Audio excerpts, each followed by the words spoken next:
What is going on, guys? Just a minute left until we get the PPI inflation data here. Good morning, Tommy. Life is fun. What's going on? Duarte, Steve, what's going on? Tommy, appreciate your donation already. Thank you so much. Silver Fox, Sashin, Nathan, Joel, Jem, Harrison, what's going on? We're just seconds away from December producer price inflation.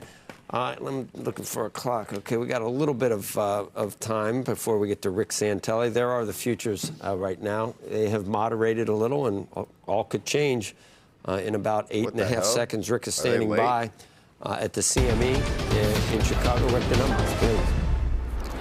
Yes, our December read for the producer price index, the wholesale side of inflation, expecting a headline number up 0.4, cut it in half, up 0.2, much lower than expected. It equals where we were in September. To find a lower number, you're going to July of last year when it was unchanged. You strip out food and energy, also on the cool side, unchanged. We're expecting a number closer to up 0.3. Unchanged, you have to go back to July of last year again to get a lower number at -1/10. Now, if we look at ex-food, energy, and trade, up 1/10, less than the 0.3 expected. You have to go back quite a ways. You're going all the way back on 1/10 to equal November of last year, September of last year, but to find a lower number, you have to go all the way back to May of 23. May of 23. Now, take a step back. We're going to do the year-over-year numbers. Year-over-year headline or final demand expected up close to 3.8. It comes in at 3.5. 3.5, though, in this case, it follows 3%, and it is definitely 3.3 is a little warmer than the rear view mirror, even though it's less than expectations. 3.5, I'm going back to February of last year when it was 4.7. We've had many lower numbers since. If you look at ex-food energy, we are now at 3.5. Once again, less than expected, but hotter than the rear view mirror. Last month it was 3.4. To find a 3.5 or higher, you're going back to February of 23. And finally, ex-food, energy, and trade, up 3.3. This one is the only year-over-year number that's sequentially lower than our last look, which was 3.5. 3.3 equals September of 24, going back to April of 24 to find a lower number, 3.2. So the year-over-year were a bit problematic. Very nice gains on the month-over-month, which is definitely reflected in yield drops. We're at 479 in a 10. We're now at 475. That's down 3 on the session. And when we were at the highs, and actually still right now at this level, should we close here, once again, you're comping back to the Halloween of 2023 on both 10s and 30s. Dollar index yesterday, Joe, it touched over 110 briefly. We'll have to monitor its weakness here based on the numbers we're seeing pushing interest rates down. And there has been a last-minute revision I'm catching, and maybe there'll be some more trickling in. But the ex-food and energy year-over-year, our last look of 3.4 gets upgraded to 3.5, equaling the current look. Pre-opening equities certainly did love this, and it really goes a long way to explain one of the issues that equities have been bugged by, and that, of course, is higher interest rates. Joe, back to you. Yeah, big move in that arena, too. Let's get to Rick. Steve Leisman joins us now with more. After Friday, which I know we all want jobs, but it scares people, Steve, if the economy's too hot. And if you can get a number like this, let me ask, my question is, we thought that some of the weather or hurricane could have made the number hotter than what people were thinking. So could this even be better than the 0.2, than the half as hot as we thought? Yeah, it could be, Joe. And I just want to amend what you were saying and see if you agree with this. We want lots of jobs with low inflation. That's what we really want. Right. And this is a big deal, Joe. And what it does is it shows that some of the things that got people freaked out last month, and I'll mention a couple items, eggs, which were up 55%, I want to say, let me get that right. They're now up 0.5. Fresh fruits and vegetables were up like 33%. And that's that actually fell 14%. We had a lot of sort of one-offs that sort of spook things, but the big story might be the trade services, which had been up 0.7%. Now they're down 0.1. This is going to help. I don't know that it tells us anything about tomorrow necessarily, though of course the food stuff does follow pretty well from PPI into the CPI. But what it does do is the combined of the PPI and the CPI is going to make people feel better about the PCE. I'm sorry to have to use all these acronyms, folks. What I'm talking about is wholesale prices, consumer prices lead into the Fed's preferred inflation indicator, and that should help things. And look, Joe, the market has not had good inflation news for quite a while now. This is something that's helpful. It shows you that it's not all one direction, but there is still a ways to go. We have to get the CPI tomorrow. And then the big story is going to be this year when we get the January, February numbers, are we going to get those one-time price increases that really drove things up last year, caused the Fed to stall or to wait until cutting rates until later in the year? Maybe this puts some rate cuts back on the table. The market was very skeptical going into this number. Had, I don't know what you want to call it, 28, 30 basis points of cuts built in for the full year. We'll see if maybe that second cut starts to come back as something the market is betting on. All right, Steve. This is obviously, I don't know. We go back and forth in terms of, oh my God, the world's ending. Oh, this is great. Right. But it really is.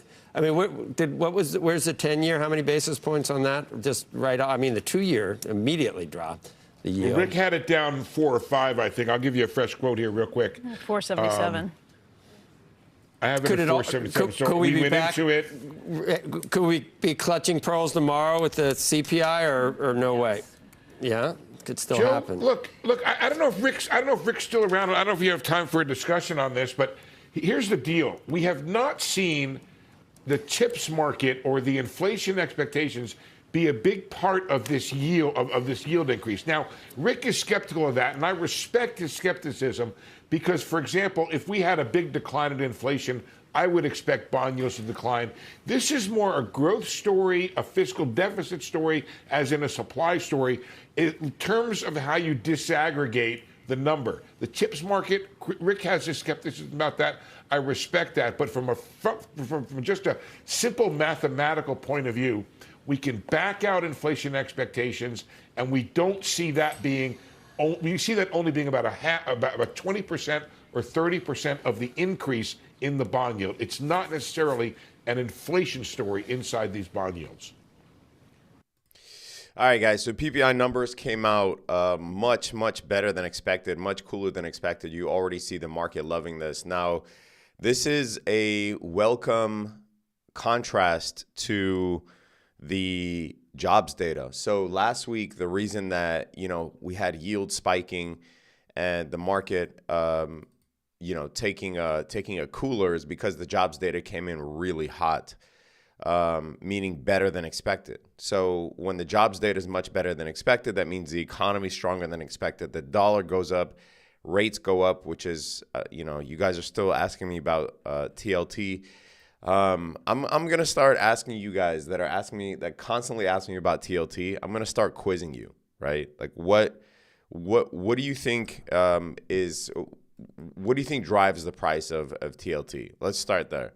What do you think makes TLT go up or down? Before investing in TLT, you at least need to answer that. But anyway, so the good inflation data is, a welcome break from the hot jobs data, because here's what happens. Now there's the Goldilocks scenario is back on the table, right? Basically, the soft landing scenario is back on the table, meaning can the Fed engineer a strong economy with strong jobs data and bring inflation down without throwing us into a recession, right? Can they do that? We've never had that before. So people and the market are right to be skeptical about that, right? But the more that inflation data comes in much lower than expected, and you could see there with PPI, which does give a little bit of a heads up to CPI. I would have to go back and look at each month for the last year, but from what I remember, and you guys can correct me if you have the data in front of you, but from what I remember, we haven't had a scenario where PPI comes in much lower than expected and CPI comes in much higher than expected. One usually leads the other. It's also important to know that NQ here didn't take London high, and this right here can be a manipulative move until the market opens, meaning we can go back down up until market open at 6:30. So we're about 50 minutes away from market open. So don't be surprised that if this is a manipulation move to see another move before market opens and then we see a real move. Also, another thing that can happen is because CPI today's not CPI, it's PPI, which is more minor, a more minor reading than CPI, right? Don't be surprised if the market will wait for CPI before moving significantly higher again, right?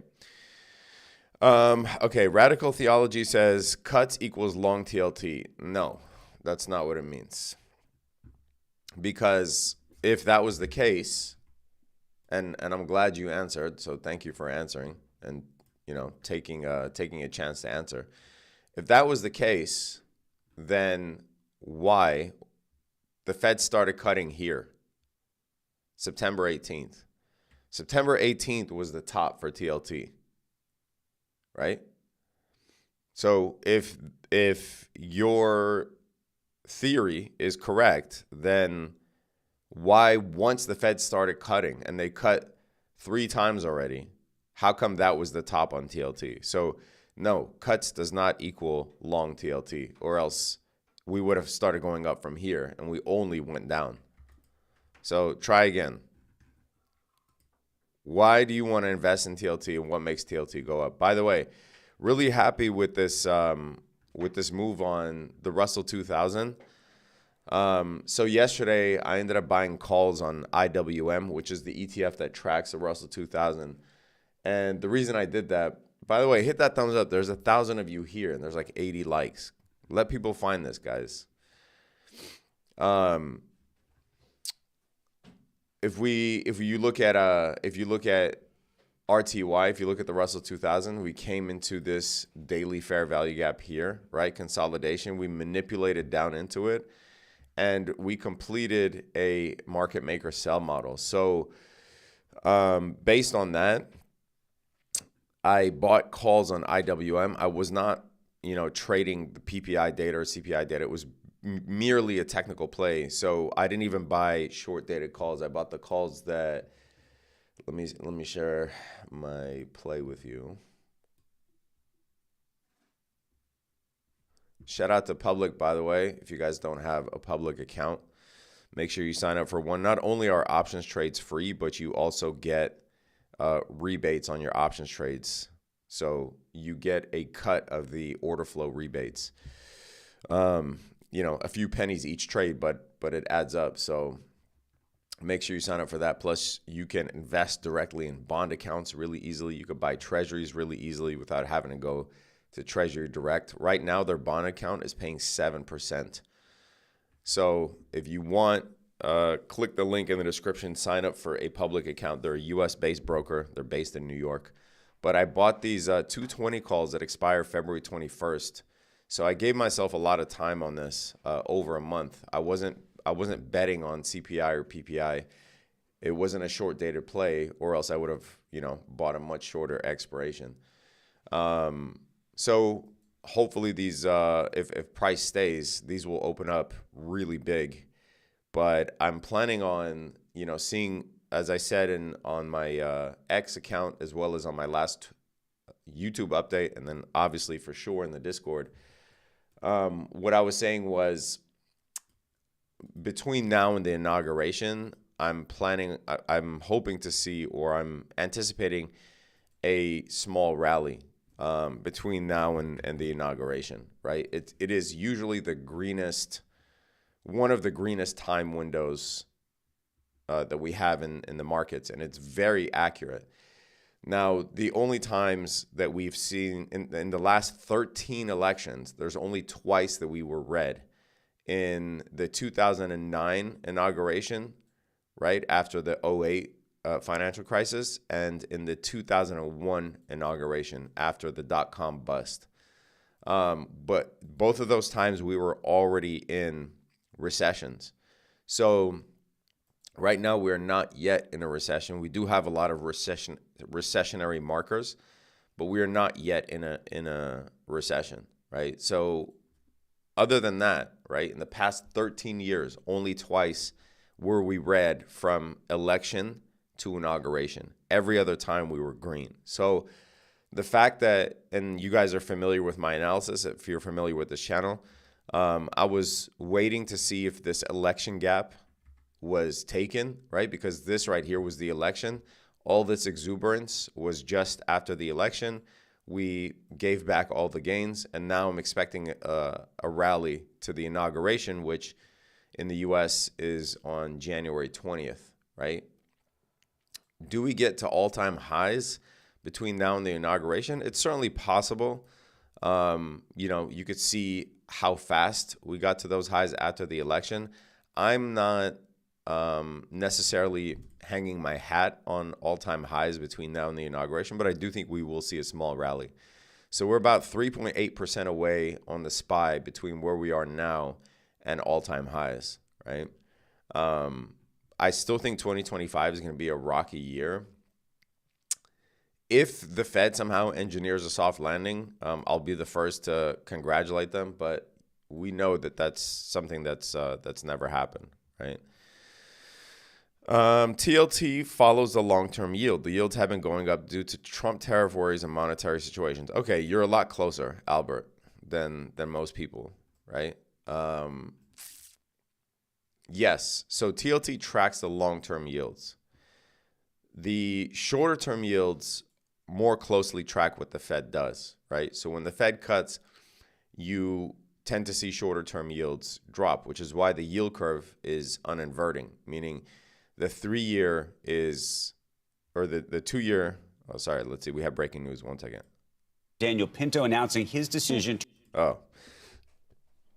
So you see the 2-year, the 6-month, the 3-month, 2-month, 1 month, those yields start to slow down while the longer term yields go up, right? So the longer term yields go up on a number of reasons. Liquidity in the treasury market, right? So we know that the Fed has actually been letting treasuries run off. They haven't bought treasuries. Their balance sheet went from 9 trillion all the way down to now 6.8 trillion. So they're not a buyer of treasuries. Foreign countries, China, Japan, have been buying treasuries less. Let me remove this screen. If there's something important, I'll bring it back. But for now, I want to trade with you guys. Foreign countries have been buying treasuries less, and Americans have been buying treasuries less due to, uncertainty. So when there's liquidity issues in the treasury market, then yields start to go up, right? When liquidity comes back in the treasury market, then yields will start to go down. So right now, yields have been going up because we expect rates to stay. We expect the Fed to keep rates higher for longer, and because of that, there are fears in the economy that those higher rates will have a negative impact on the economy. So bond investors are shaky to lock up their money for a long time, which is why you see long-term yields rising, because people aren't buying treasuries. So that's why TLT is going up. And I would say that a good clue is to watch the 10-year. You definitely want to see the 10-year start subsiding here, right? Because it is headed towards 5%. What do you think about AMD in 2025? What about it? What do you like about AMD? What on its product pipeline do you like? Or what about its guidance do you like? Or what do you think that its revenue numbers are going to be compared to the last few years, because their guidance is not great, which is why they're getting a ton of price cuts. So you tell me what you like about AMD. Aside from it's gone down so much. I do think there's a swing trade opportunity in AMD. I actually have the 100 calls on AMD that expire, I want to say March or June. I can't remember. I have to go back and look.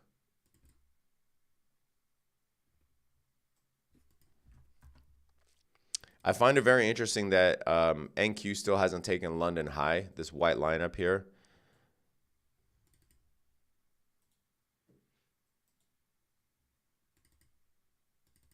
I think there's a long on gold.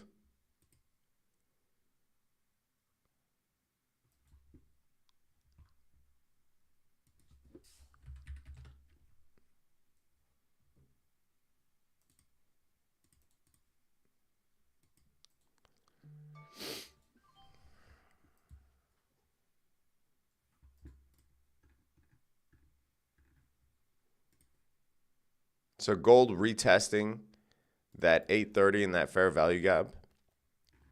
We're coming up on the 850 macro. I think there's a long on gold to at least get to that level there.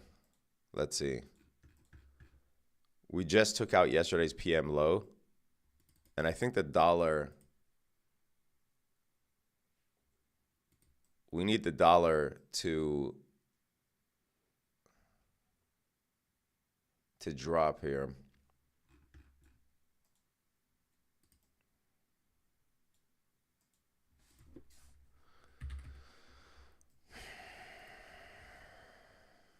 As well as a 10-year. All I do is cry. If I was your best friend, I want you around all the time.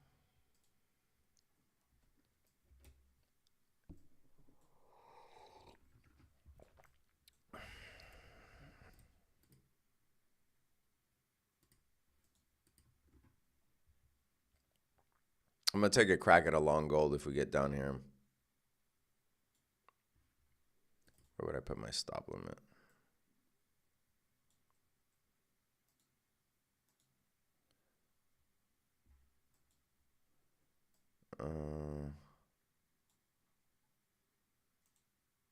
Ooh, I don't like this displacement so far.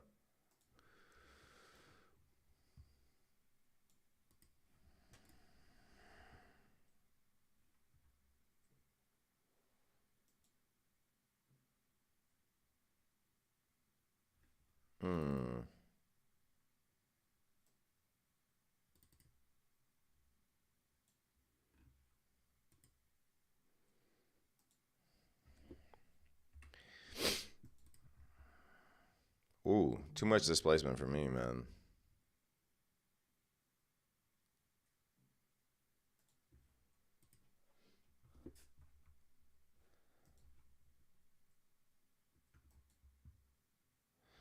No touchy.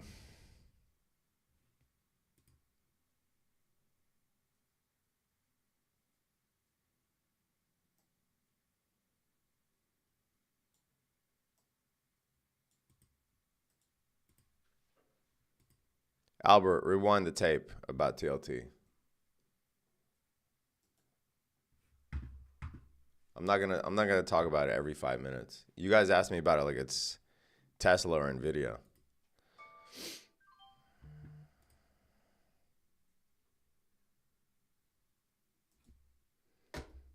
All I do is cry.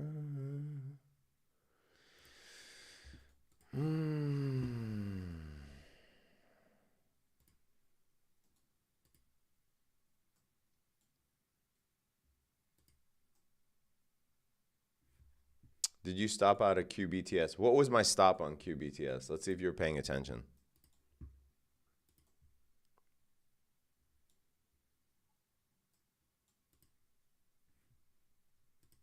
I'm assuming you're asking me because you didn't even put a stop, which is wild.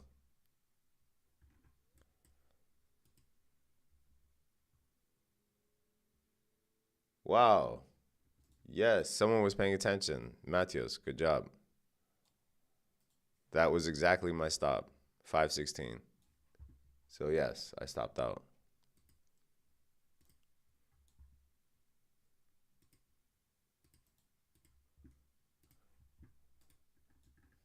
All right, if we can get above 830, I think there's a long on gold here.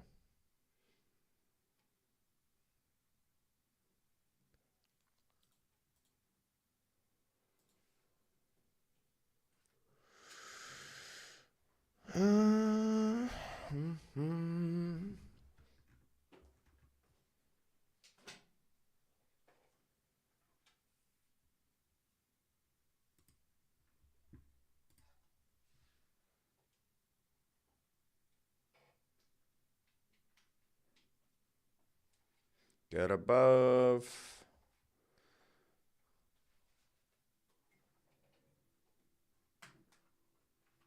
Come on, close above that.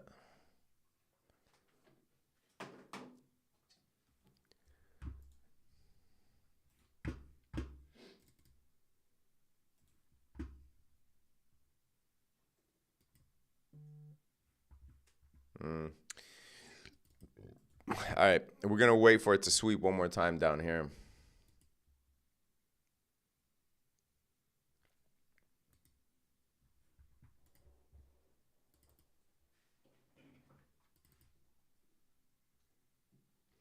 The indices are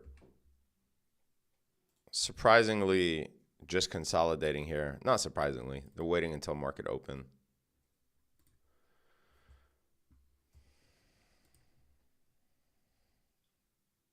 Gold short scalp. Yeah, I think anything you do in this range here, you can scalp it. Oh, CL looks like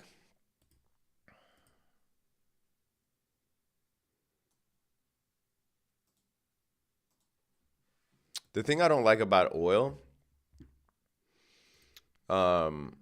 is that it's breaking out of this multi-year trend line, right? So we had this multi-year trend down on the weekly since 2022, 2.5 years, and now it's breaking out, which is definitely what you don't want to see when there are recessionary fears. All right, I'm going to wait for gold to sweep here one more time.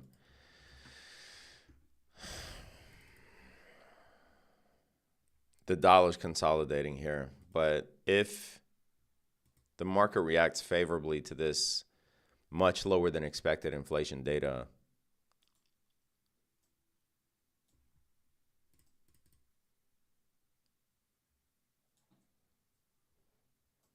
then rates and the dollar should go down a bit, which will be inverse to gold.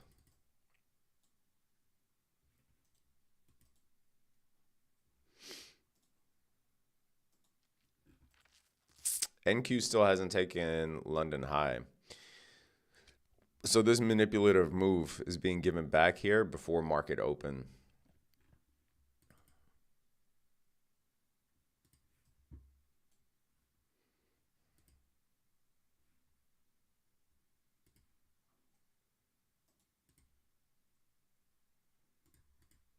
Right at the 50% line. VWAP is also right there.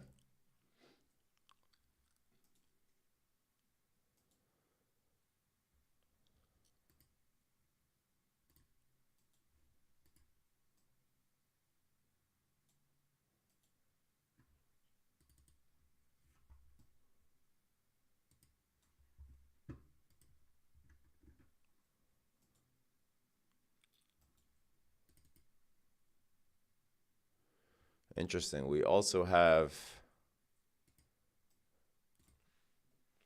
bullish divergence right at the 50 line. NQ making a higher low, ES making a lower low. I don't think it will hold though. Let's see. Oh, we're sitting at midnight too. I wonder at what point NQ takes that. Is it pre-market or is it going to wait until market open? We have about 30 minutes until market open.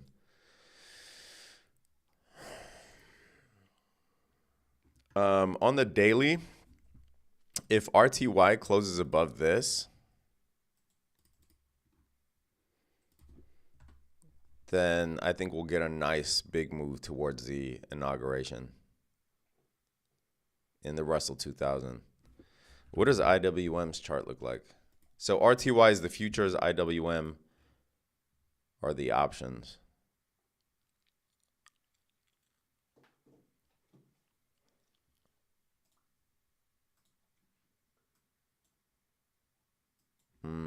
Interesting.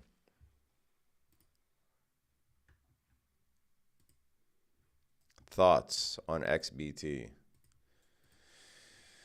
Thoughts and prayers, my friend.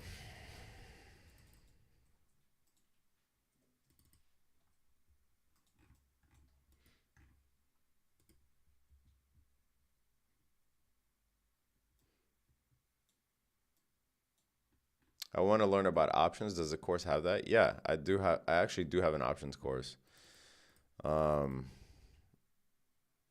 It's a full options course, A to Z. It's hours and hours. Not only going over calls and puts, but also cover calls, cash secure puts, iron condors, strangles, everything you ever wanted to know.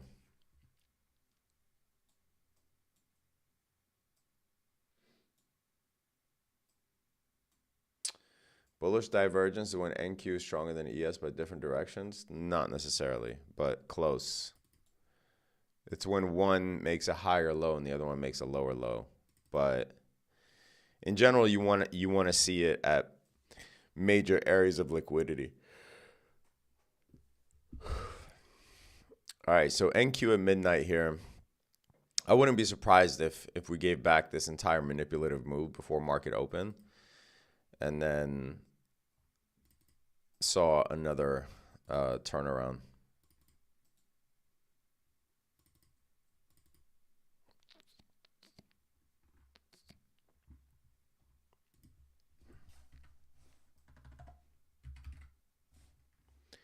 I like this this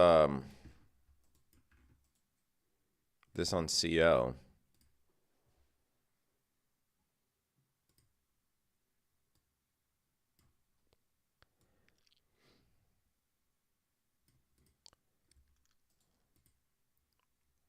I don't know that it gets up there. Let me see something.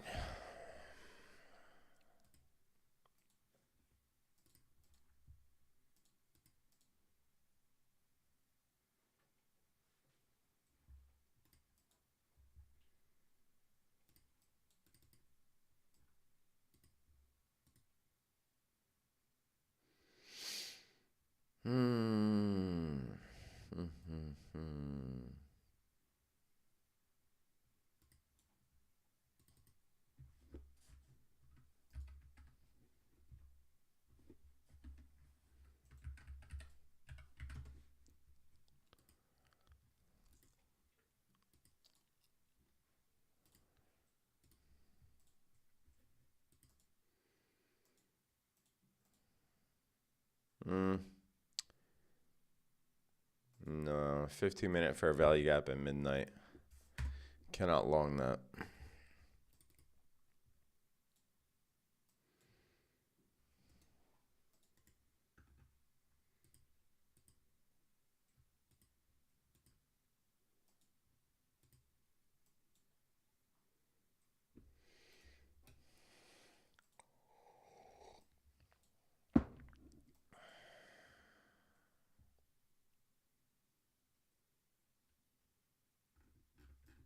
Guys, there's 1,000 of you here.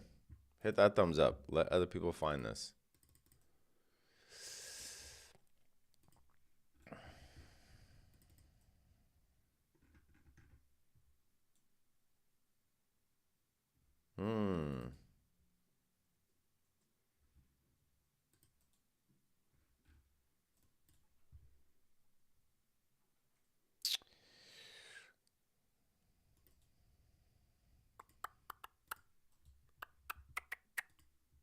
Let's see if we close above this.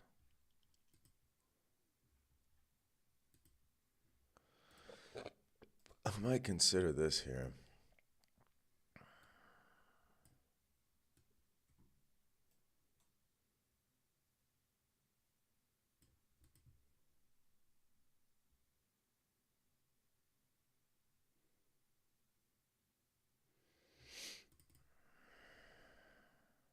So ES bouncing off midnight.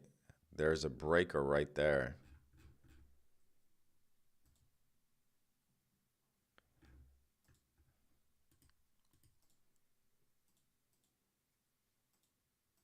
%50 of the move. Huh.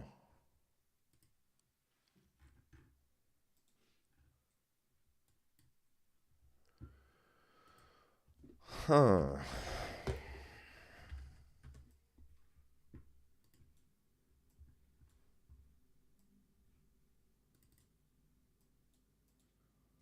If they both close, I might take a long on NQ there.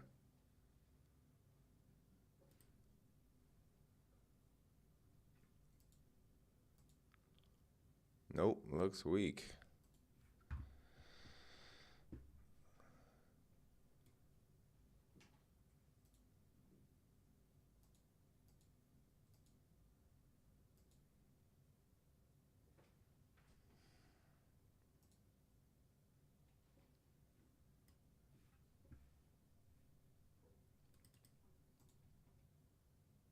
Can't even close on the one. VWAP is right there too, so let's see how much resistance we get here.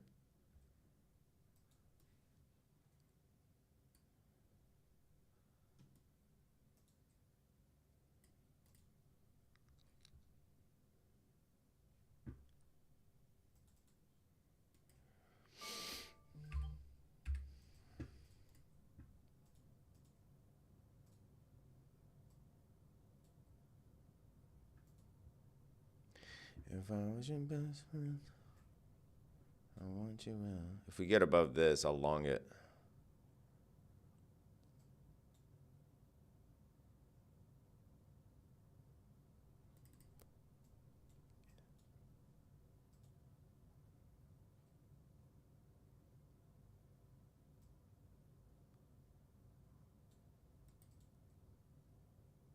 My God, it's so weak.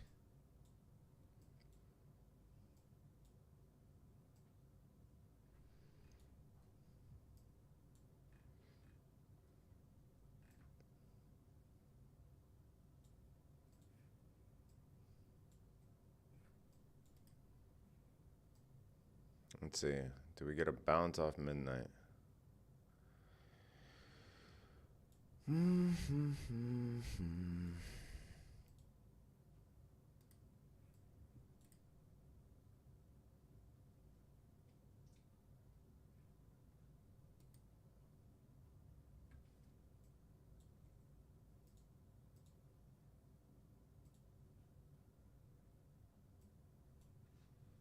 I'm gonna close above that.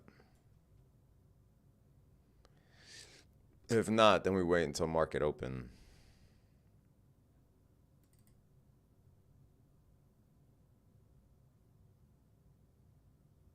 So they're both bouncing off midnight. It's just midnight on NQ is, let's see.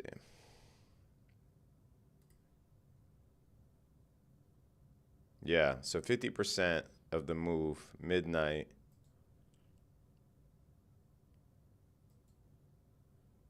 Hasn't yet taken London high, which I think it will, but the question is, does it take London high before market open, or does it take London high after market open? And do we want a liquidity sweep first, another one before London high, or will it take London high and then come back down?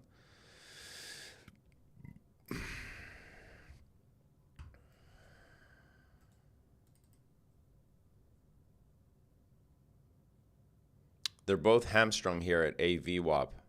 That purple line right there is AVWAP.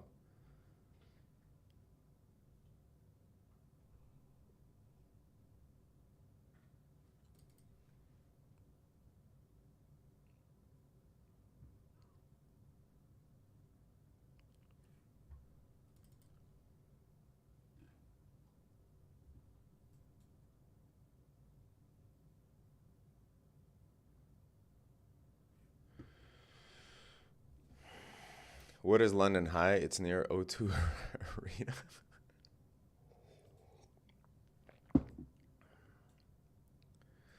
Was that a bearish breaker? No.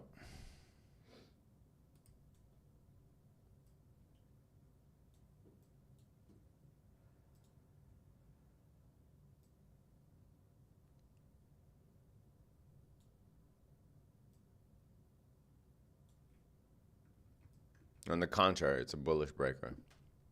You see this right here? That's a bullish breaker. Low, high, lower low, higher high. Come back and retest that area, right? You also do have an inverted fair value gap there.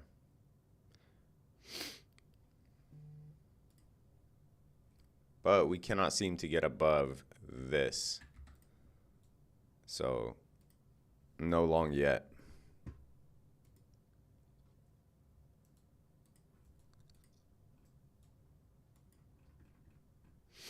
So the two scenarios is this will either be the area where it bounces from, or we sweep this one more time. But if it is going to bounce before market open, it would be from this area.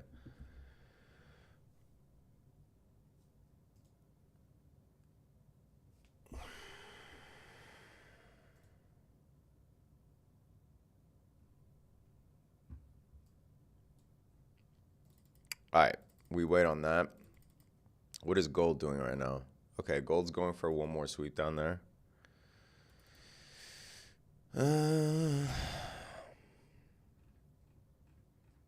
So right now, pre-market, everything is moving inverse.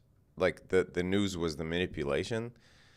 And then everything's moving inverse to that right now, right? So the news was good inflation data, but what you're seeing now after the initial manipulations, you're seeing a little rally in the 10-year. You're seeing then a little rally in the dollar, right? And then you're seeing the indices drop a little bit. But this all what's happening now is a manipulative move and a counter move. It's not the real move just yet. Also, don't be surprised to see market fuckery before CPI tomorrow, right? Like PPI is cool, and it usually leads CPI, but CPI is the end-all be-all, not PPI.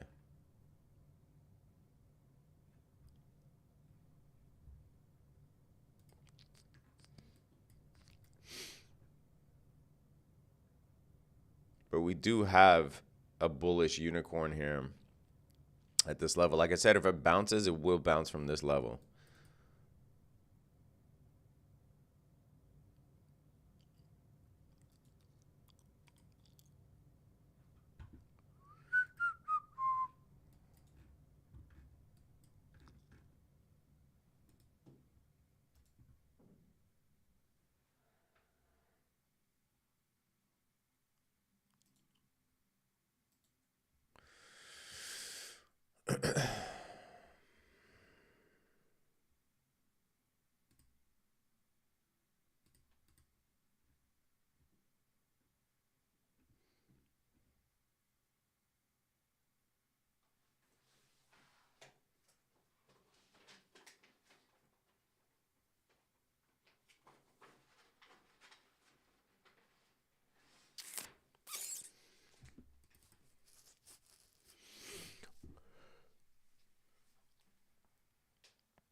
Interesting.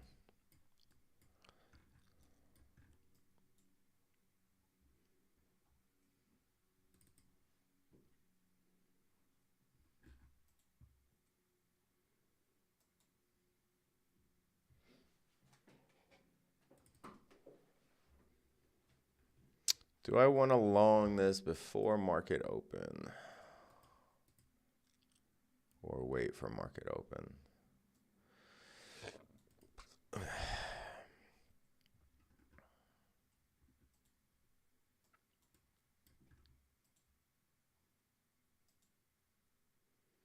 Z, how are you? Hope you're staying safe. Yeah, the fires thankfully have died down quite a bit, although the wind has picked up, but at least in our area, the air has cleared up quite a bit. The air was bad there for a few days, but thank God, definitely cleared up. And we're not getting those evacuation warnings anymore, so.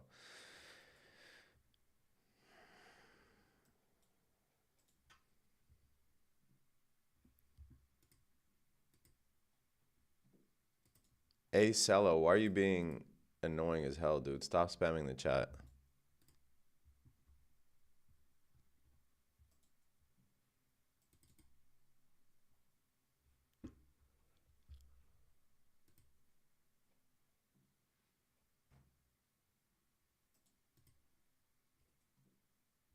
Oh my God, this guy's spamming the chat.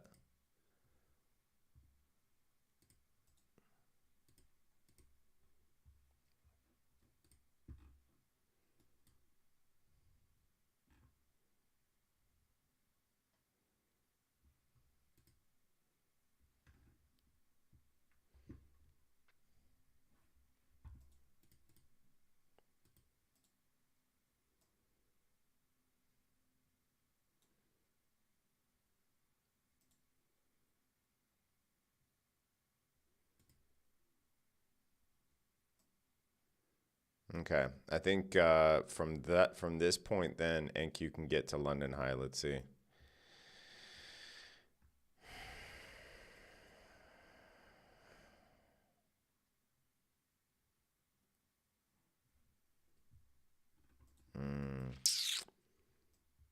Should have just taken a chance at that unicorn right there.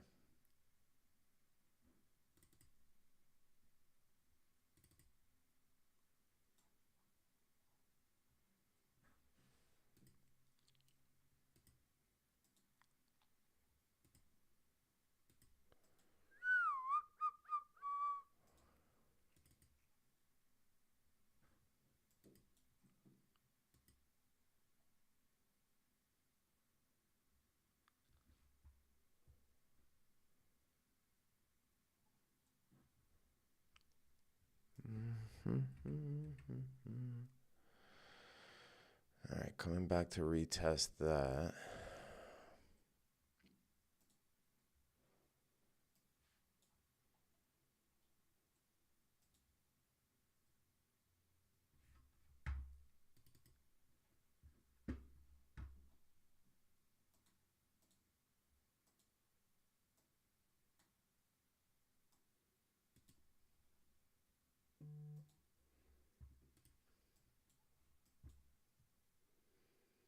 We have 10 minutes until market open.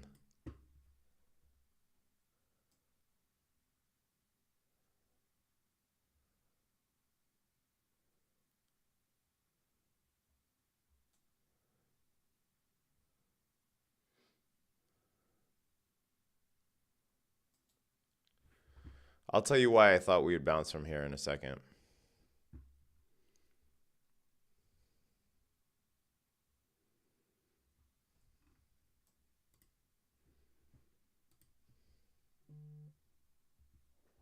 What?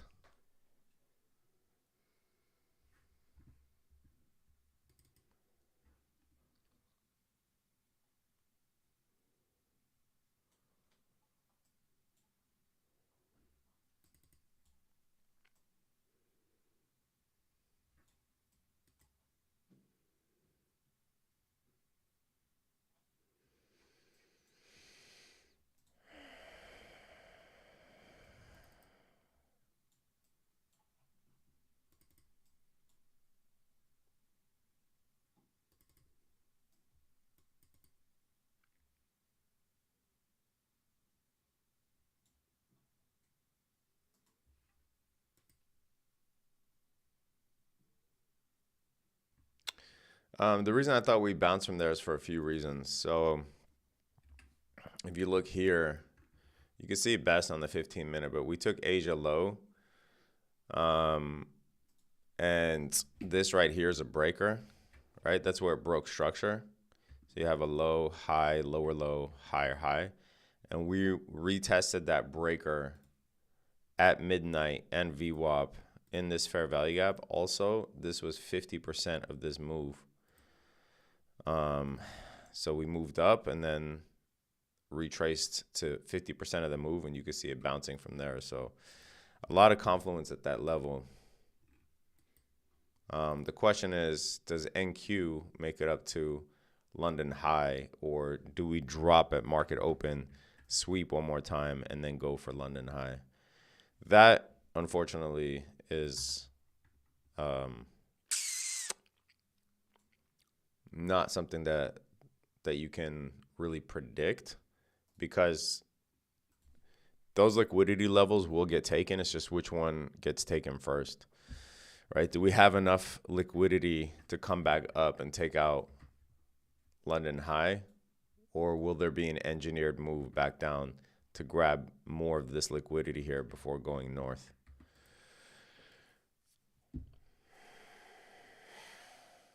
What indicators? I don't use indicators.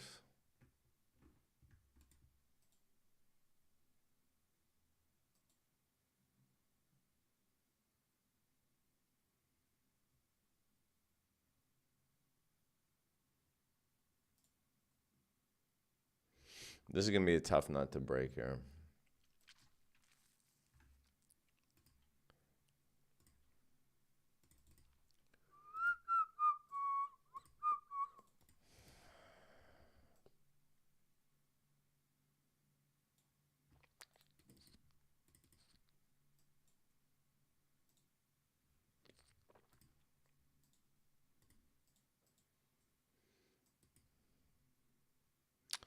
RTY retraced to the golden pocket on the Fibonacci, as opposed to that 50% that we saw with NQ and ES.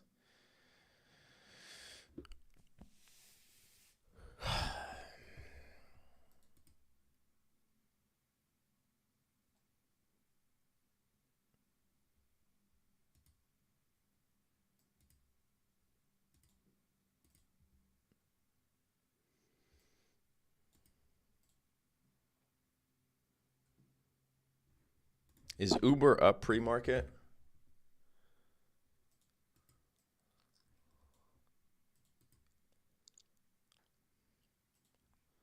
So yesterday we closed. Oh, hell yeah.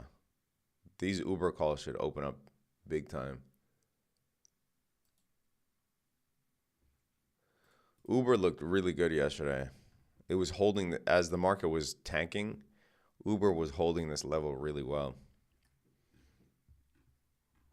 I still expect it to rally. Howdy from Houston. Howdy. I want Uber to get to that, to at least that 71 level.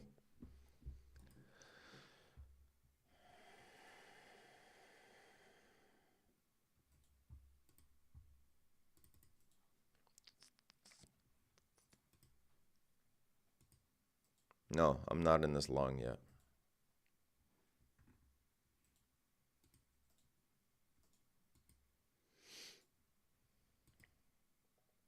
Yeah, see, I said that right there would be a tough nut to crack. So far we're getting rejected from there.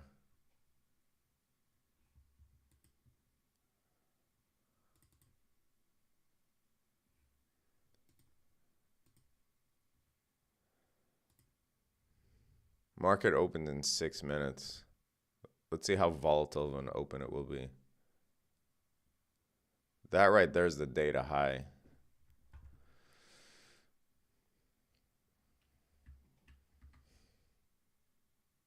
We also have the data low, by the way. This might be a very fun day.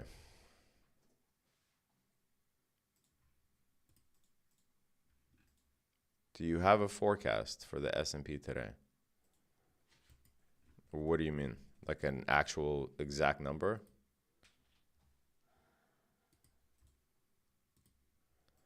What I think is going to happen,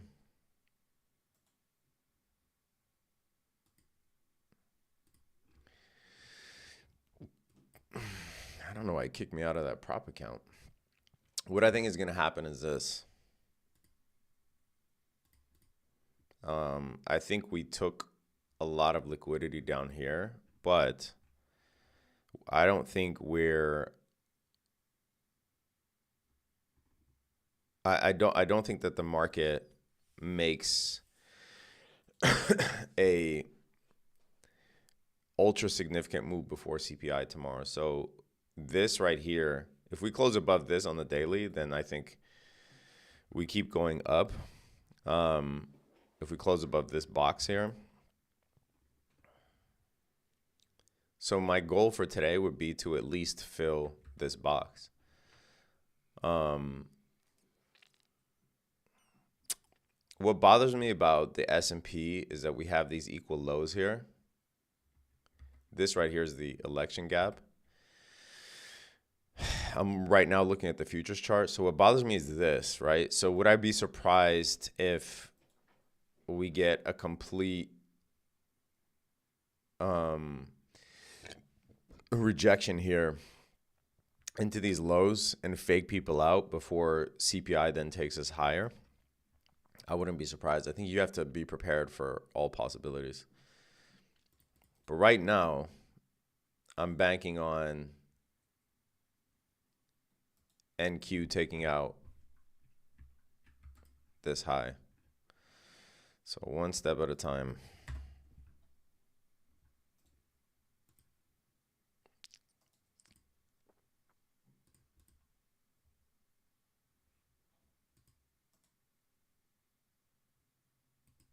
I doubt it will give us this retracement.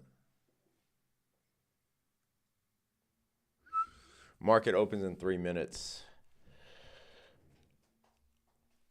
Will you adapt your trading based on how volatile the open will be? How do I even answer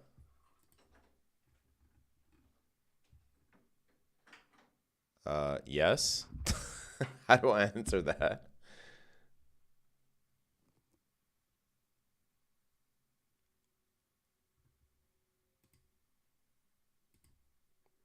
I mean, I think it would be more surprising if I said no.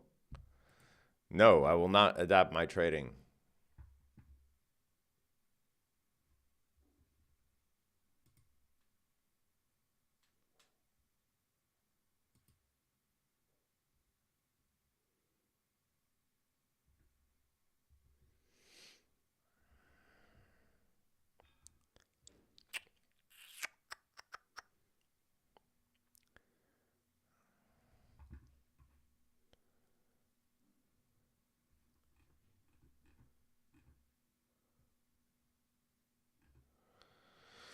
All right, market opens in 2 minutes.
I want to see if it bounces out this box here.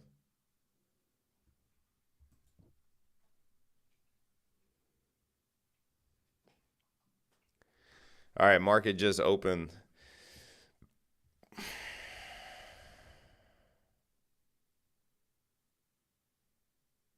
Would like to see a move to London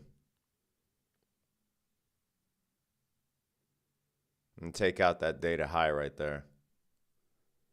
If it's going to happen, it'll happen from here.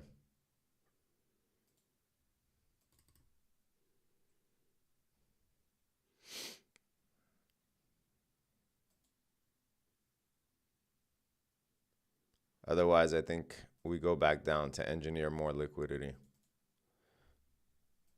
down here.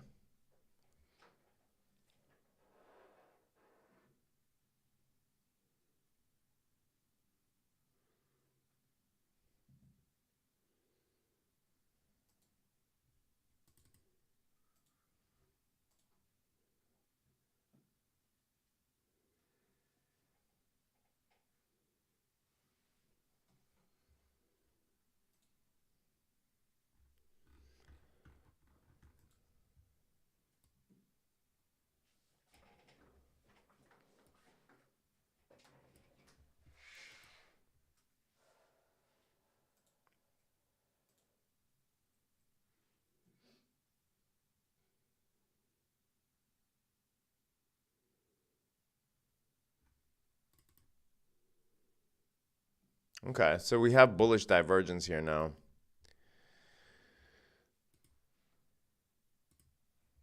Between NQ and ES. ES making a higher low.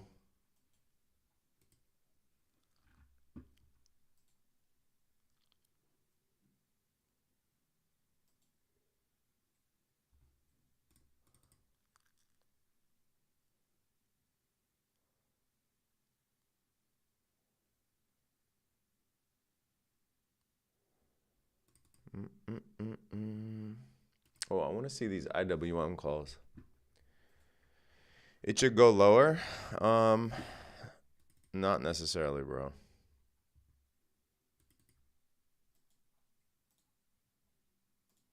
Not necessarily.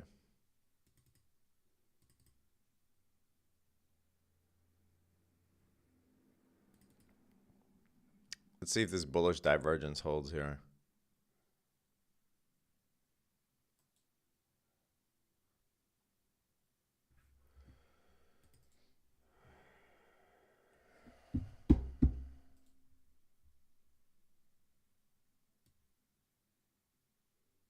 All right, so these IWM calls are up 22% right now. I want to see this hold for sure. They expire February 21st, so I'm not going to offload them here.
That bullish divergence still holding between NQ and ES. That higher low right there on ES. And the lower low on NQ.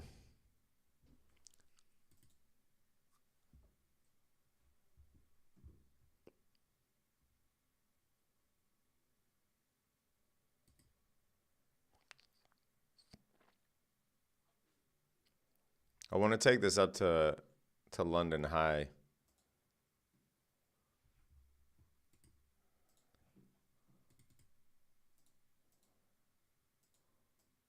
$9.30 is right there.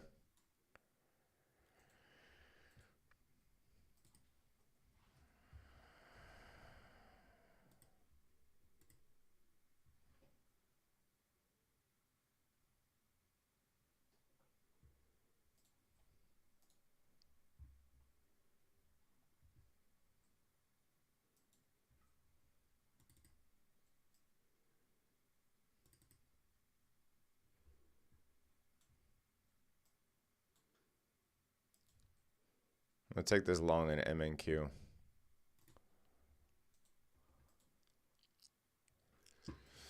All right.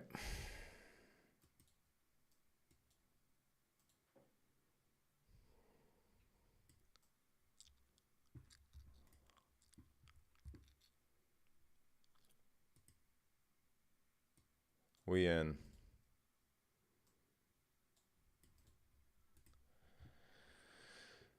I'm going to set my stop line right there, 21.037.25.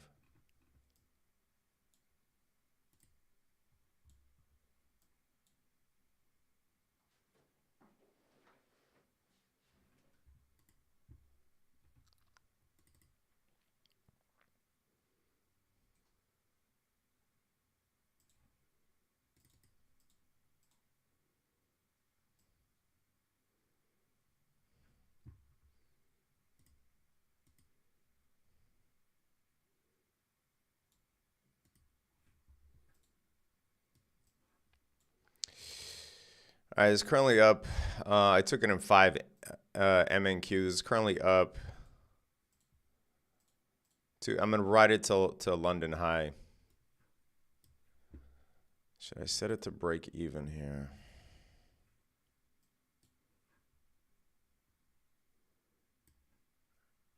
London high is 21.14375. Let's see if we can get there.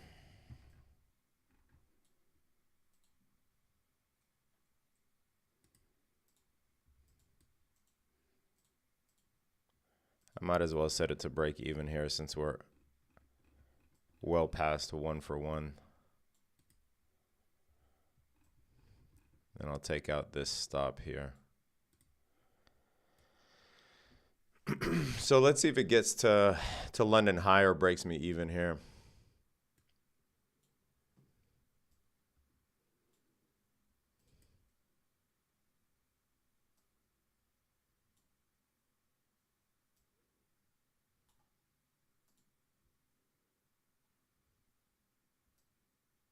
Should be about 800 with 5 MNQs.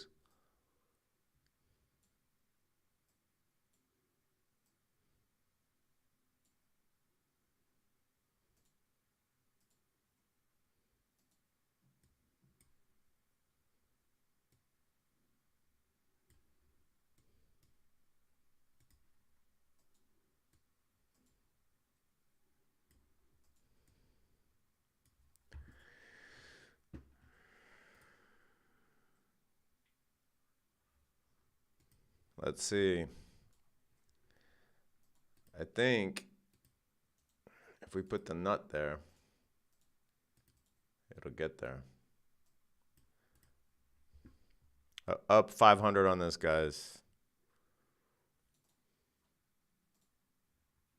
I wonder if ES is coming along for the ride. I don't like how weak ES is here because now we have bearish divergence.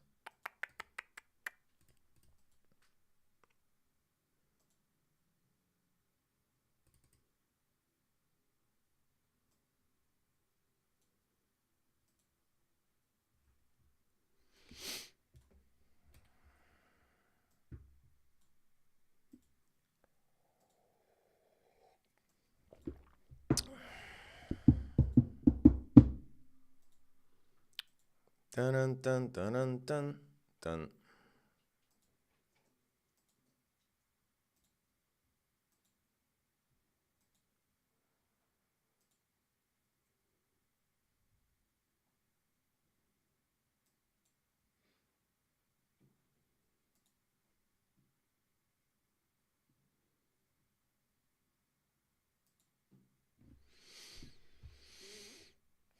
So that made a higher high. ES is dragging, yo. Let's go, ES.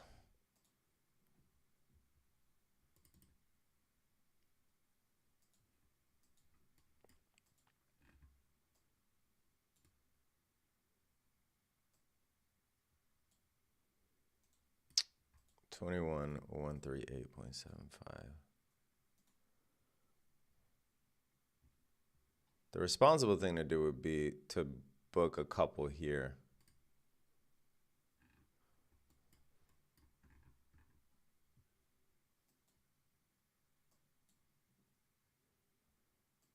It would be a very weird time if it didn't even take data high. That right there is data high. That's London high. But let's see.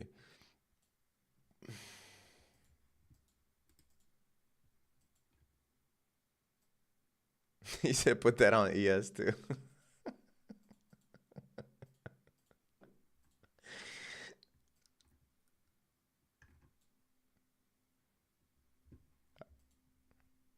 No, the nut only goes on the instrument that we're in a trade on. But we need ES to at least come up there. ES is really messing up the party here.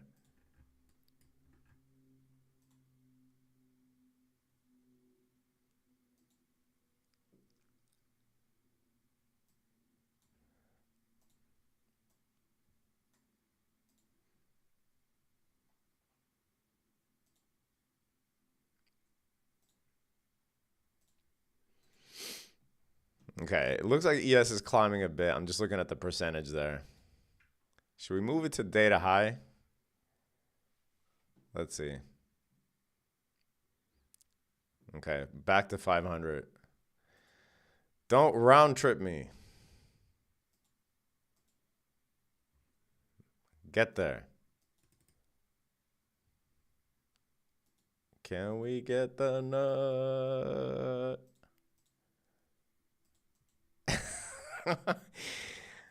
Do you think we get it? Put it in the chat.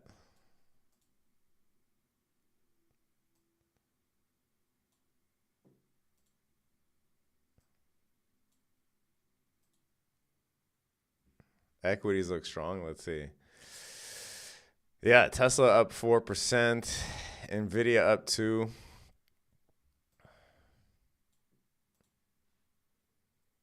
Come on. It has to get there, right?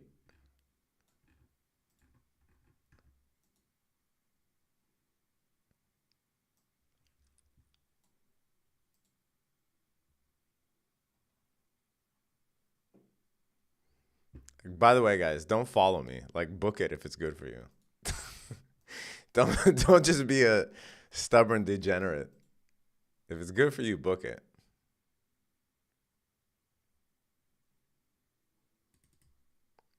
Like, technically 2-to-1 is actually right here. There. That's 2-to-1. So you should take it.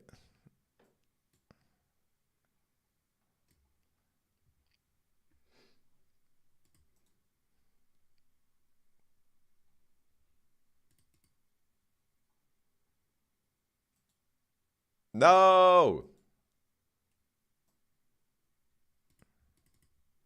This is a lesson in how to hold your trades.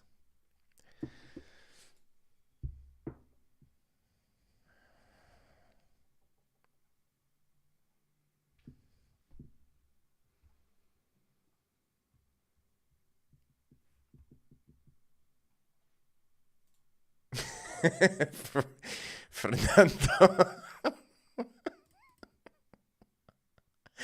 Okay, ES is now cooperating. We have to move the peanut over to the side here. The peanut has to go right above the candle that has to hit it.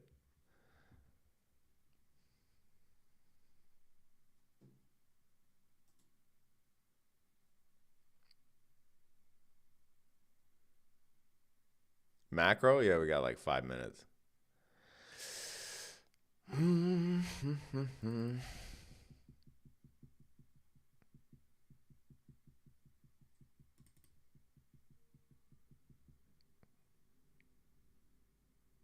21071.65. Oh, come on.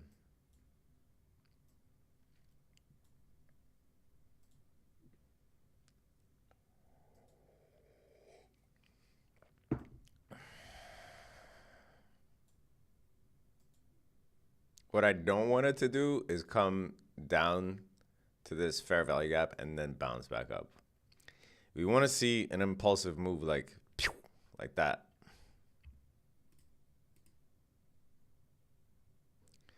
But ES still has this lower high here.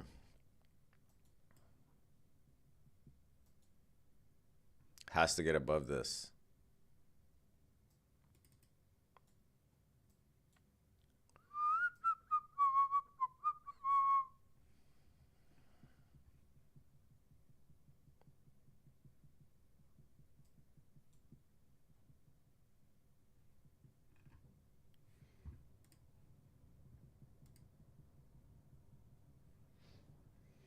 Oh man, those IWM calls are rocking. They're up 27% now. I'm going to let those ride until the inauguration.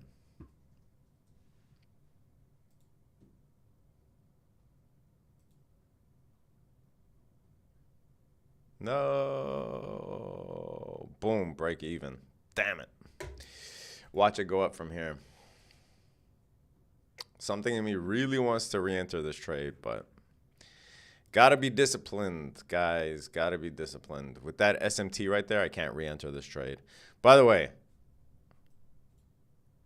I was being serious. You should book it. Don't just follow my fun antics. It was up 2-1. You should book it. All right. No harm done. But cannot impulsively re-enter this, even though we're at midnight. Oh.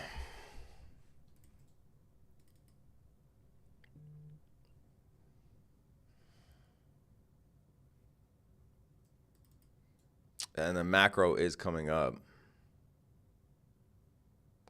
But ES looks so much weaker than NQ here. You see that right there? That lower high, NQ making a higher high. That now is bearish divergence. So we have bullish divergence that took us up on that move. And now we have bearish divergence. So if we don't bounce from this midnight level, which ES is at 2,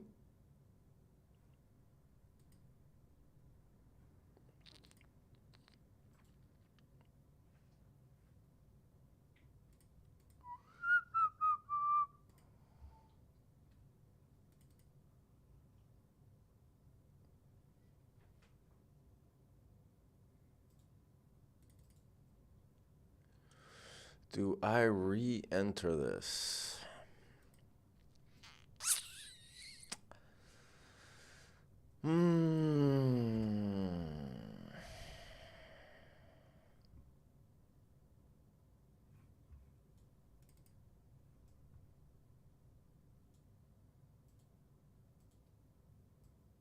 So bounce off midnight.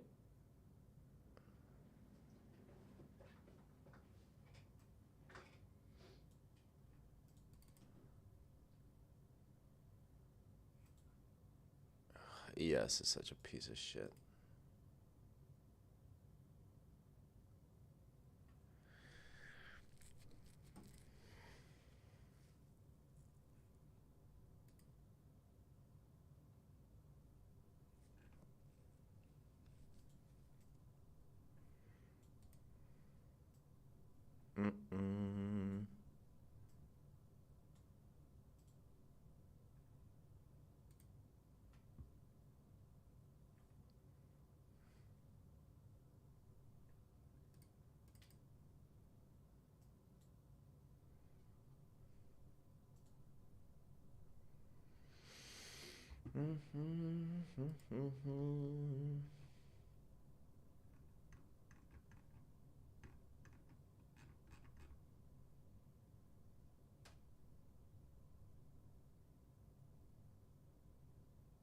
RTY short setup.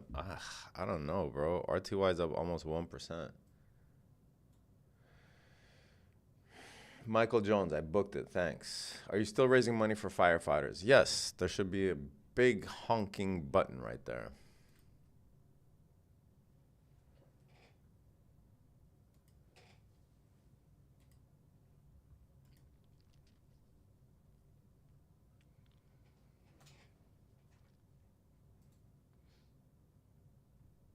How am I spamming the chat? Because you kept asking the same question over and over and over again.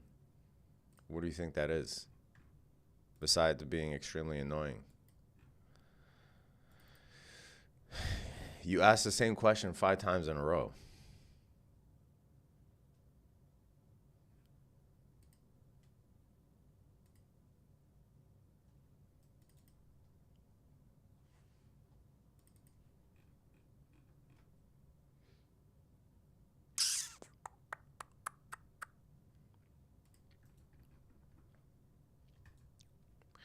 Guys, I know I was having fun with it, but truth be told, like on a day like this, if you're up a good amount and you're up 2 to 1 and it's PPI or CPI day, you should book it for sure. I was okay letting it go to break even, but I wasn't gonna take a loss on that. So just in case you had any doubts about risk management. You didn't ask twice. But I'm not going to argue with you. You're already spamming the chat and annoying me.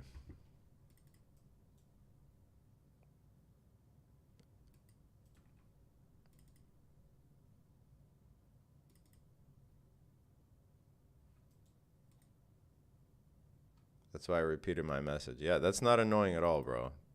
To repeat it 100 times, that's not annoying. Versus someone that asks a question and I get to it if I can. It's not like I'm trying to analyze the market and trade for you guys as well.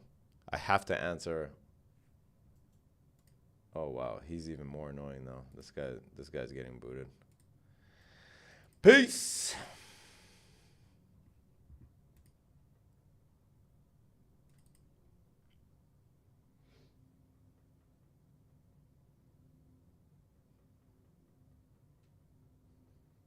Yeah, that guy brought bad vibes to NQ.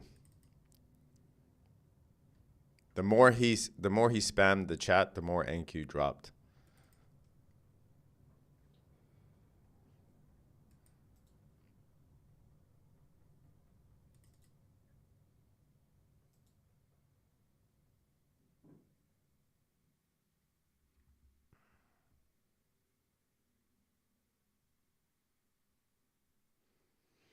RTY is the one that's holding up really nicely.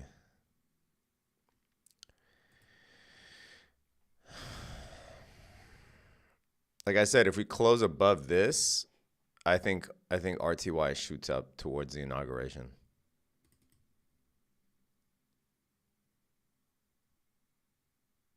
I hope what I said earlier doesn't happen because I'm, tired of the yo-yoing. But I hope that ES doesn't get rejected here and goes for these equal lows because it is very possible.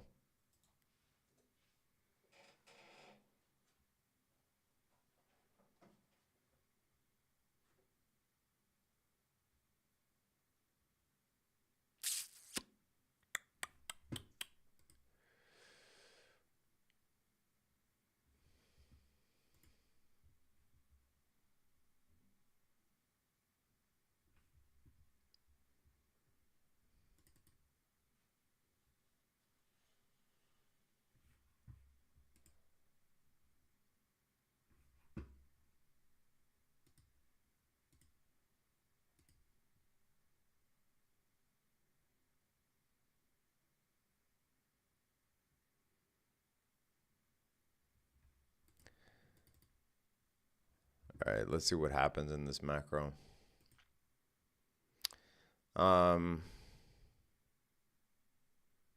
We probably sweep data lows.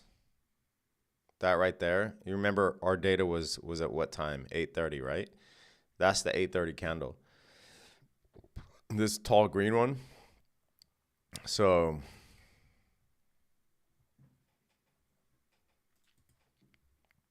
let's see what happens after sweeping data lows. I'm really hoping that we don't, like, I'm hoping that that's, so here's the conundrum, right? On ES futures, we have these equal lows. On SPY, it looks like the move is already done, right? So we filled the election gap. The reason there's a difference there is because futures trade 23 hours a day and SPY trades during the market, right? If we look at the SPX index, same thing, right? The move to take out the election gap is done. ES tells a slightly different story with one more possibility, which is a sweep of these lows before tomorrow. Now, I hope that doesn't happen, and I hope that the extent of this drop for today is just the data lows. So this candle right here, that's the data low, which it looks like that's where we're going. You could scalp this, by the way. You could scalp this down to the data lows if you really wanted to. You are shorting in a discount, so it's not great, but you could have a decent RR to get there.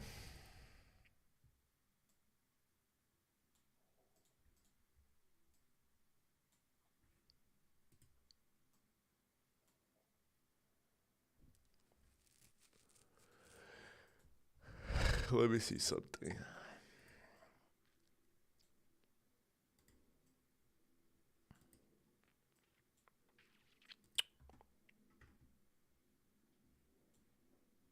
If we get back up here, we'll still be in a premium at midnight.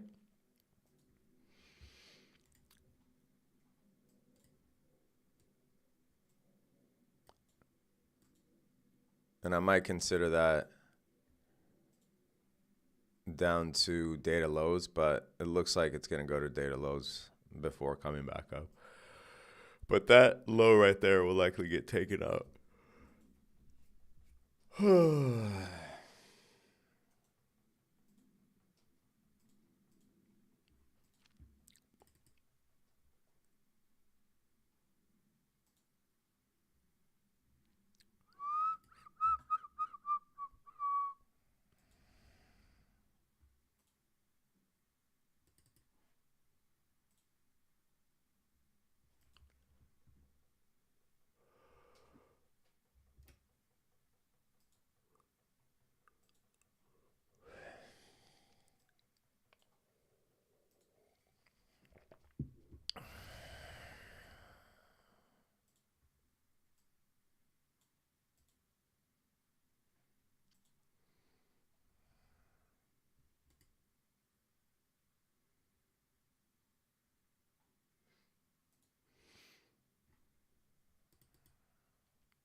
Oy.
We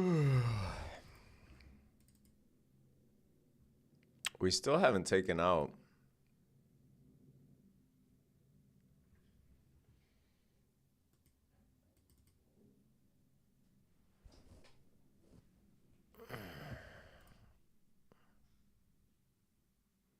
data low. Interesting.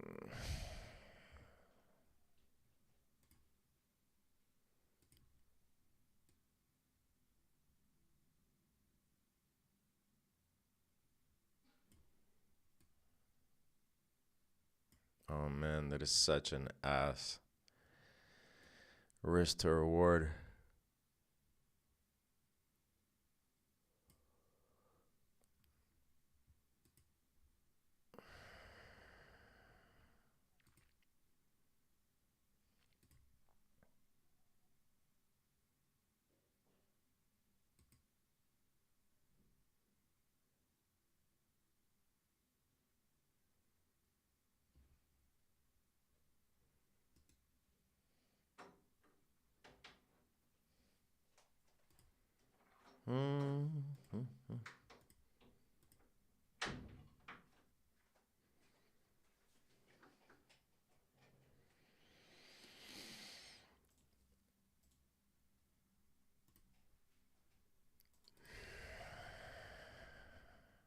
So ES or NQ didn't take out data low.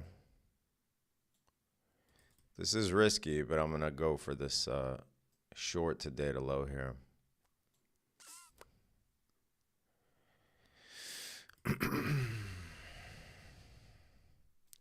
ES got there, so ES is probably the better short, actually.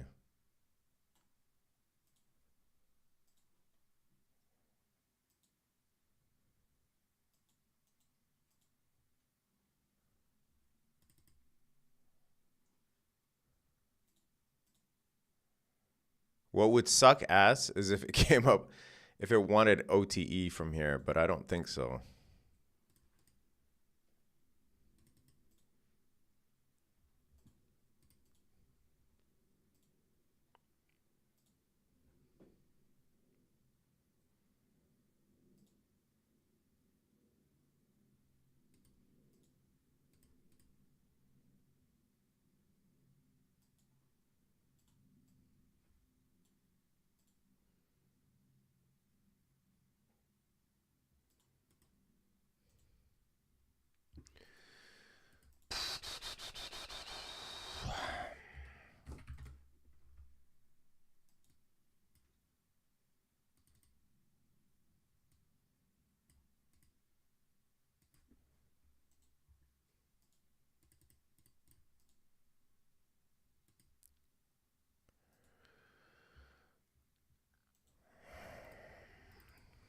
Do we get here on NQ?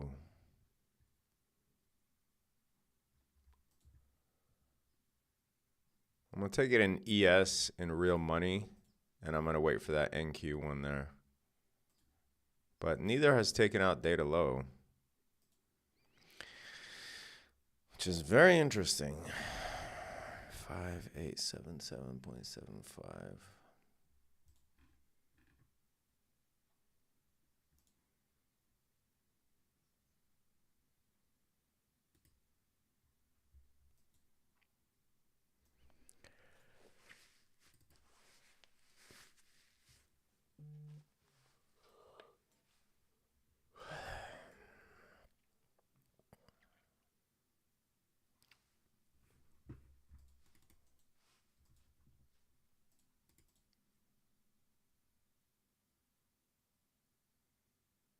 When does PPI come out?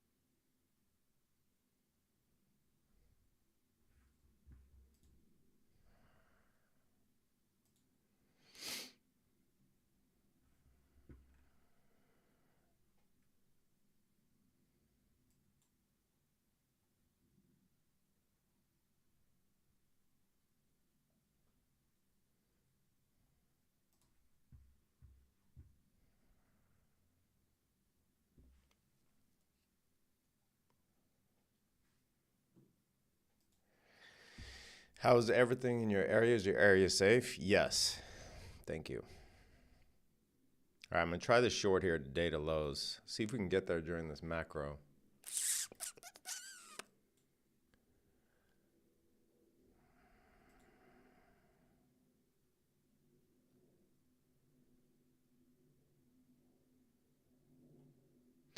What would suck is if ES wants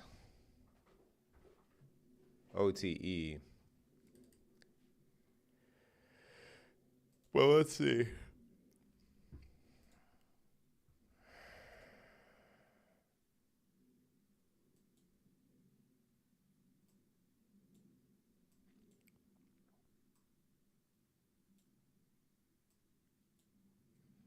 So neither ES nor NQ has taken data lows.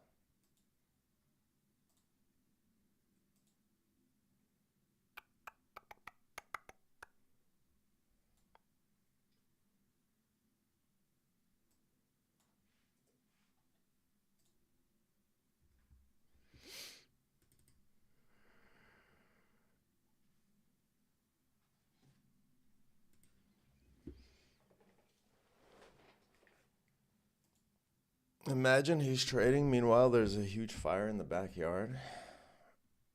Some people are not built for comedy, bro. How would that be funny?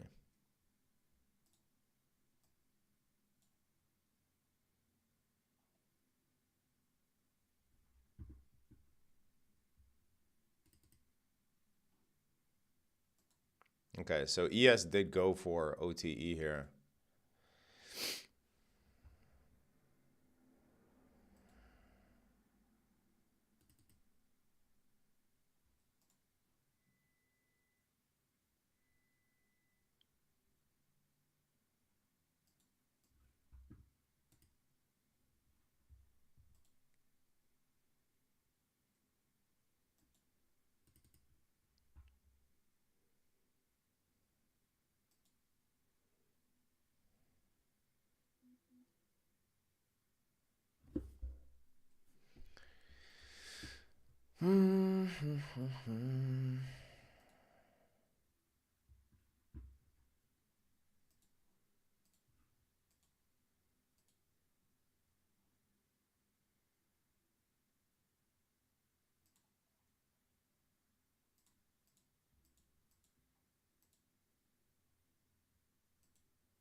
All right, seeing a rejection there. Need to see it close below midnight again for our short to play out here.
All right, we're stopped out on NQ.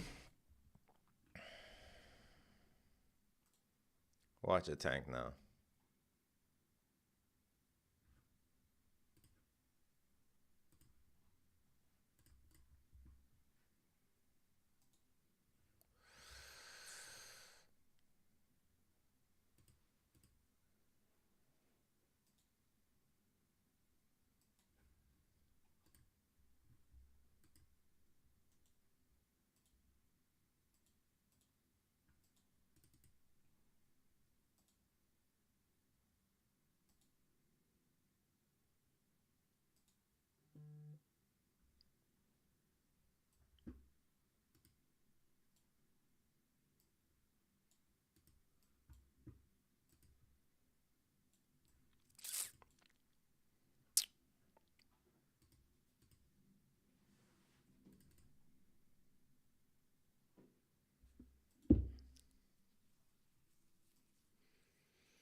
Wouldn't that be just poetic justice here if it took the highs that I was targeting on that move up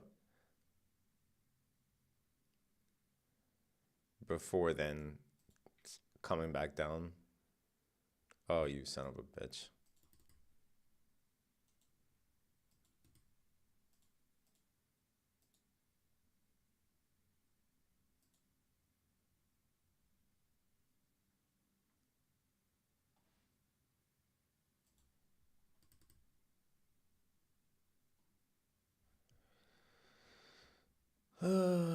Da, da, da, da.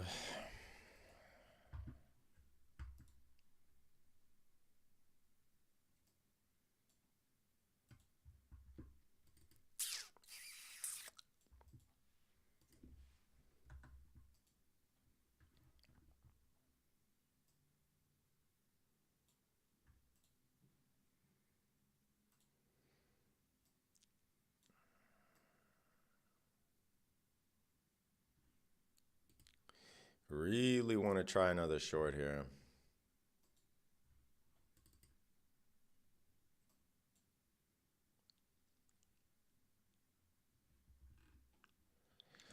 We still haven't taken the data low on either. A lot of liquidity. A lot of liquidity grabbing here.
All right. So in terms of the next trade that I take, what I need to see so I don't get caught in a liquidity cycle again. I want to see either the highs of the data taken or the lows of the data taken before I make another move here.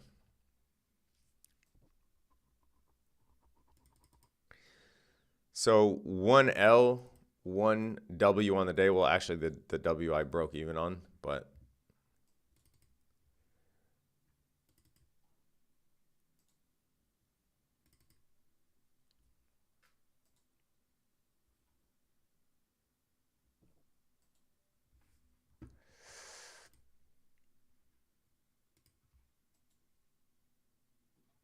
and then on the swing side, the IWM options are up almost 30%.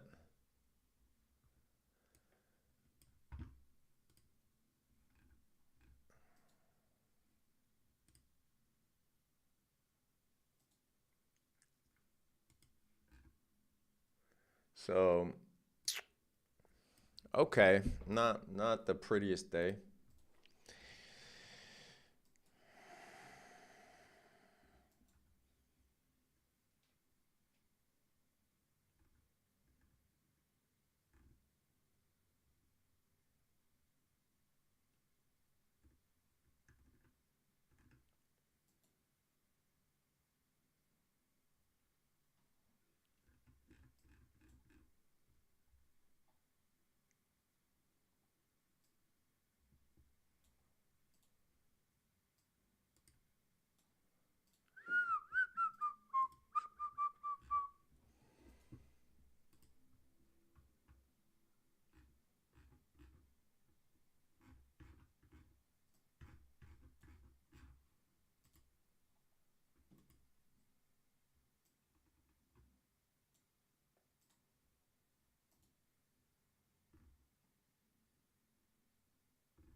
Yeah, as much as I really want to go short here, because that was my initial bias, and there is definitely a reason to go short, I got to stick to some risk management rules here. I'm going to wait for one of the two data points to get swept, either 830 high or 830 low. Kind of sucks, was a bit early to the short here.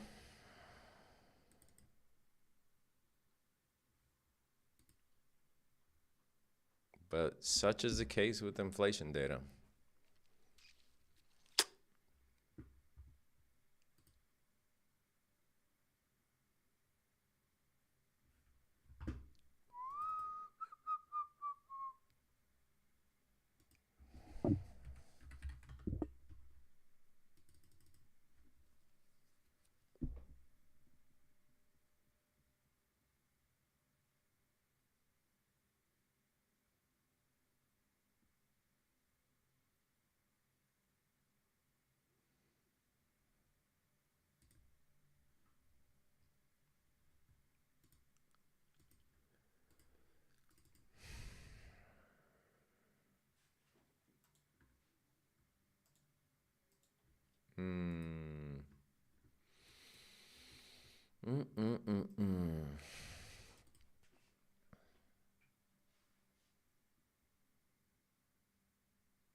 Appreciate the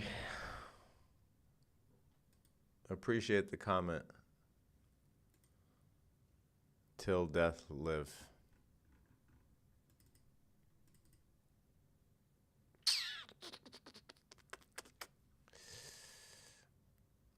Yeah, this sucks. Sucks that I was early, is what I mean.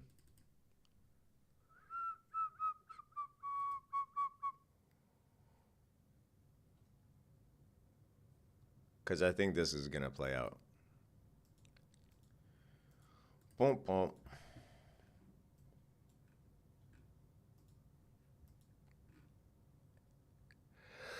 Yeah, Nvidia turned red.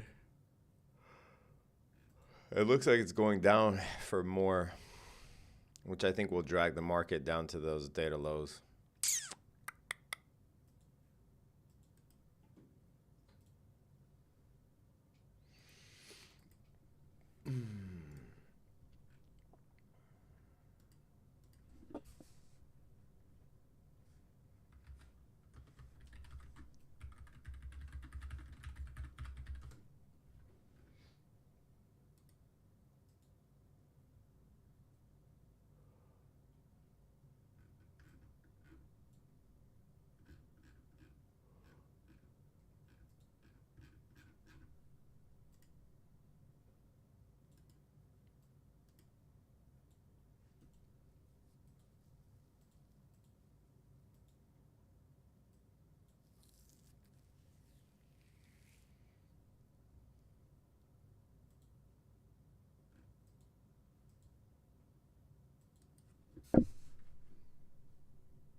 Yeah, I don't know that I take another trade here just yet.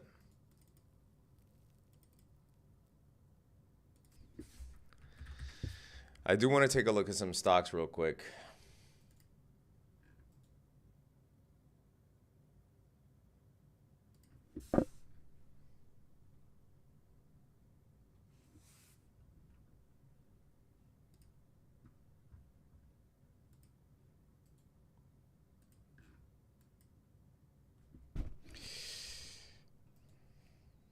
There are a few tickers that I like how they look. I was looking at this one yesterday. This is Datadog. But if you look at the high from February, it is now retesting that.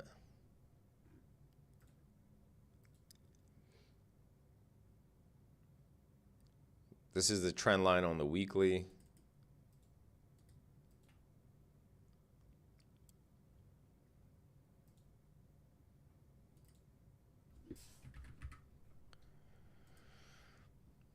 Applied Materials looks good.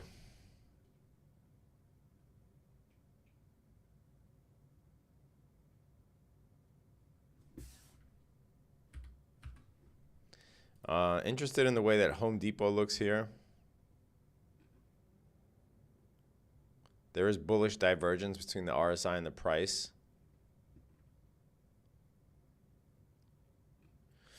You can see that was resistance, now retesting that area of support.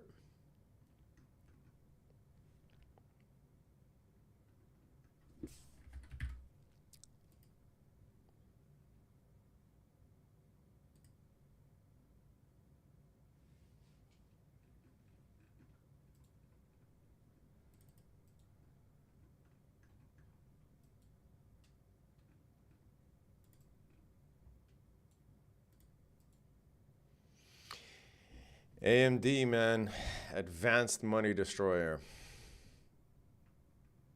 Was up yesterday, 1.5 points, now dropped another 1.5 points.